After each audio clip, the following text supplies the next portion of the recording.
So here's this kit all dried and ironed up now, and these are the colors I used on this kit. And like I said, I did a 8.5 by 5.5 inch little kit of the charcoal gray and the golden yellow together, and I liked it so much. If you saw that video, it's out and it's more recent to this one. I liked it so much that I wanted to make a full sheet, full size 8.5 by 11 sheet kit out of these. And then I went ahead and decided to add the pearl gray into this kit as well. I used about 60% of the golden yellow, more like even 70, 75, because I really wanted this kit to be intensely yellow with gray shadows and hints of gray, you know, different tones of gray throughout. So used a lot of this, 75% I would say for sure, in my glass of water. Mixed them all separately is what I did. I didn't mix any of these together because you can do that too. So the pearl gray is pretty light. I probably used about 25% of this color mixed with the rest hot water. And then the charcoal gray is really dark and it can really darken up a kit quick. So I used about 10 to somewhere in there, roughly 10% of the charcoal gray.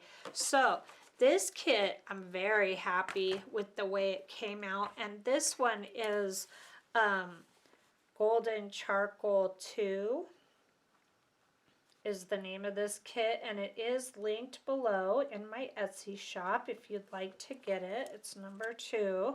Number 1 is the smaller kit, the 8.5 by 11, and number 1 does not have the pearl gray in it. So those are the differences. I've got Canves mixed media pages in the middle, and I think I have 8 of these. So this kit is a 20 sheet kit.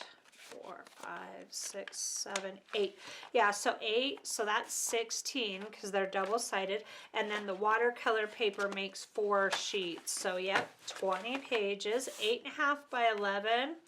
And then the watercolor sheets end up being 8.5 by 11 too in the kit, even though they're 9 by 12 when I use them. So this is the fun that happened with this golden yellow. The details that came out really surprised me. You can see the lines in the baby's breath in this kit in places here and there. And then this beautiful feather has these nice open grungy spots, and then the tree branches came out pretty neat. This is, of course, the mixed media. Let's flip it real quick. Now, this is the watercolor paper, and they're both Canves. I've got Canves watercolor and Canves mixed media only for this kit. And, of course, I sandwiched the whole kit with the watercolor pages, if you're new. So a bunch of grapevine leaves here, and this is the grate sheet, a couple little grape marks. I really like how the watercolor paper took the colors of this kit. I'm not sure where this pink came from, but I'm okay with it. I might darken it up with some coffee in the future. I always scan everything original and raw, and then I can mess with it. So this really came out fun, this sheet here. And this is the other end sheet. Look at that baby's breath. The detail is really something else. And then this is one of the funnest grunge sheets. I like this here. It's okay, but I love this. This would be so nice in collage. And I'm going to be doing a lot of collage this winter. That is coming. Collage and canvas painting. Lots of fun stuff coming up. Some watercolor. I want to alter some of these. So if you haven't subscribed yet, I invite you to. Here's another feather. And then some more tree branches. I really like this color combo. I was so happy with the little kit that I did of this color combo. And I didn't like this color combo when I first saw it. A few years ago, they pushed it and pushed it. I said that in the other video too. And I just did not like it at all. And then I don't know what happened. Something clicked over in me and I ended up falling in love with it. Not sure where this pale faded pink color is coming from at all, but I like it. It actually is okay with me in this kit. It's cohesive. It works. Beautiful little grapevine leaves and aspen and sprig of aspen leaves. Another one here, the back side of them. Nice big strong stem right down the middle. This color combo is really something. I've been putting aspen sprigs in with the little stems. They're all over my area, so, and I really love the way they print. Here's some more here, and then grapevine. Yeah, fun kit.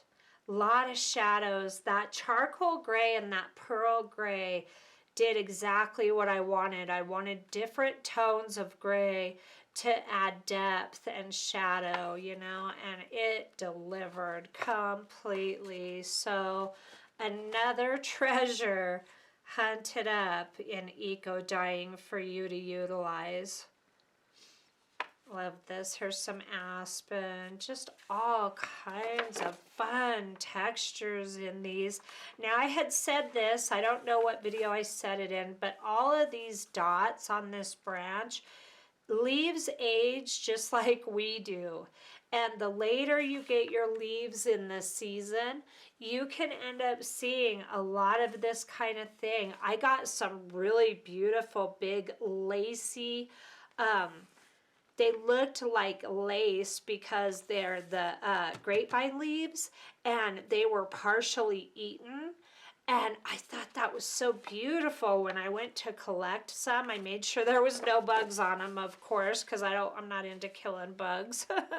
I like bugs, but yeah, your leaves can do funky things later in the season. So I wish I could remember what kit I used those lace grapevine leaves in, because the prints came out really beautiful, but the leaves were beautiful themselves. Look at that flower. That is like a true yellow ochre, beautiful, almost like a sunflower look on a daisy. That's one of the prettiest flowers I've ever seen in any of my kits. I just wanted to back up and show that. Wow, fun. Fun. Don't deny yourself the opportunity to try this, because I'm here to tell you, you will fall in love. And it's really quite easy. I've got a full tutorial. I only cook them for an hour and a half now. I used to cook them for 2.5 hours, and I don't do that ever anymore. Look at all the baby's breath. So yeah, I only do an hour and a half, and then I cool them for another half hour. Then I dump out the bath. I use old roasting pans for this, as you've seen in the beginning. And I leave them sit overnight before I rinse them. But I dump the bath as soon as it's cool enough to dump it safely. Oh, look at that. Whoa, whoa, whoa. Fun. Fun, fun, fun. So for those of you that have the seasons and that have snow coming and can't do this in the winter time, have no fear. Just map out your color palette over the winter. And, you know, I like to do stuff like that. Just get prepared for the next season. Pick out the colors you really want to do. Get yourself the supplies that you can get, like the pans and the grates and the baking twine and the feathers, all this stuff, but the leaves that you can get. I do freeze leaves in the wintertime, but I don't eco dye in the wintertime, because when I cook my papers, I need to have the windows open. I put vinegar in the bath and it stinks, and I need the windows open. So now I just don't eco dye in the winter. I do leaf rubbings and jelly printing in the winter though. So if you have access to leaves and you want to do that kind of stuff, grab them. Get while the getting's good. So here is that kit.